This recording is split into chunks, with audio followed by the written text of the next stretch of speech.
Náttúrulækningafélag Akureyrar fagnar 70 ára afmæli í ár en megin tilgangur félagsins að fræða fólk holla lifnaðarhætti. Félagið var stofnað 27. ágúst 1944 sem deild úr Náttúrulækningafélagi Íslands. Þá kom guðfaðir náttúrulækningastefnunnar, Jónas Kristjánsson, hingað norður og við annan mann. Og þetta félag var stofnað. Stofnfélagar voru 58 og í fyrstu studdi félagi aðallega við móðurfélagið NFLÍ.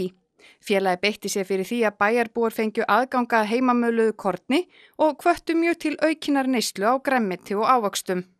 Síðan gerðist það nú að þeir réðust í stór framkvæmdir sem var bygging heilsulindar eins og þeir kölluðu það frumkvöðlarnir og félagið byggði upp hér stórt og mikið hús sem átti að vera hvíldar- og hressingarhæli. Ekkert var þó úr áformum rekstur hressingarhælis í hinu nýbyggða húsnæði Kjarnalundi.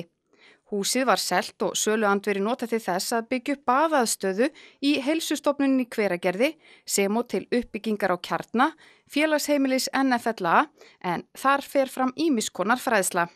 Fáum svona ýmsa góða fyrirlesara og úr öllum stéttum, bæði læknisfræðilega fræðslu og heilsufræðilega og reynum að koma svolítið skilaboðin til fólks,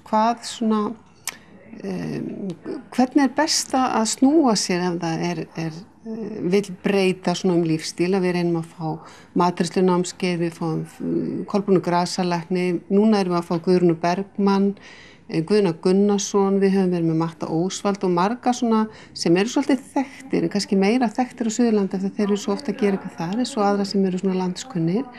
Og svo fáum við líka fólk bara úr heimabyggð sem að koma fram með alls konar fræðslu. Við eigum fullt af mjög góðu fólki hérna fyrir norðan sem að fylgir okkar stefnu en kannski ekkert áberandi svona í fjölmiðlum eða á landsvísu.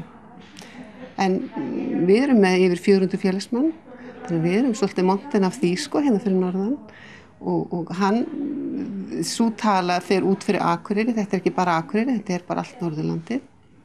Þó 70 ára afmæli félagsins sé ekki fyrr en í ágúst verður tímamótana minnst með ýmsum hætti á árinu. Á afmælisdaginn 27. ágúst í sumar þá verður trúlega opið hús hjá okkur í tengslum við þann dag. Og við eigum svona eftir að útfæra það nánar, en við ætlum að reyna að vera með fræðslu hverju mánuði, alltaf einhverju uppákomu og reyna að fá sem fjölbreyttastan hóp til að koma og vera hjá okkur, þannig að við getum höfða til flestra. Með vorinu fáum við til dæmis Jóð Óðinn Vogi og hann ætlar að tala foreldra og íþróttir og börn sem svona þarft málefni líka. Hann hefur verið svolítið að skrifa undanfæri og gaman að fá hann líka til að tala opinberlega og vera með okkur. Og svo með haustinu og sumrinu þá förum við út í meira náttúruna og reynum að gera eitthvað, fara í grasatínslu og eitthvað skemmtilegt. Og svo þegar skammdegi kemur þá rennum við inn í svona meira andlegt aftur.